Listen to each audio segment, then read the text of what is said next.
நம்ம லைஃப்லேயே ரொம்ப பவர்ஃபுல்லான ஆள் யார் தெரியுமா? வேறு யாருமே இல்லை, அது நம்ம மைண்ட் தான். ஆனால் பிரச்சனை என்ன தெரியுமா? நம்ம லைஃப்பில் நம்ம மைண்டை கண்ட்ரோல் பண்ணவே மாட்டேன்றோம். நம்ம மைண்ட் தான் நம்மளை கண்ட்ரோல் பண்ணிக்கிட்டு இருக்கு. அதான் இருக்கிறதுலே பெரிய பிரச்சனை. கொஞ்சோண்டு ப்ராப்ளம் வந்தால் போதும், நம்ம மைண்டு உடனே ஓவர் திங்க் பண்ண ஆரம்பிச்சிடும், நெகட்டிவாக திங்க் பண்ண ஆரம்பிச்சிடும். நம்ம ஃபெயில் ஆயிடுவோமோ, நம்மளால் முடியாதோ இப்படின்ட்டு நெகட்டிவாகவே திங்க் பண்ணுவோம்.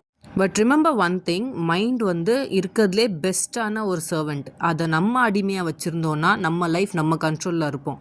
தப்பி தவறி கூட நம்ம அதுக்கு அடிமையாயிட்டோன்னா நம்ம லைஃப் ஃபுல்லாக நெகட்டிவாக மாறிடும்.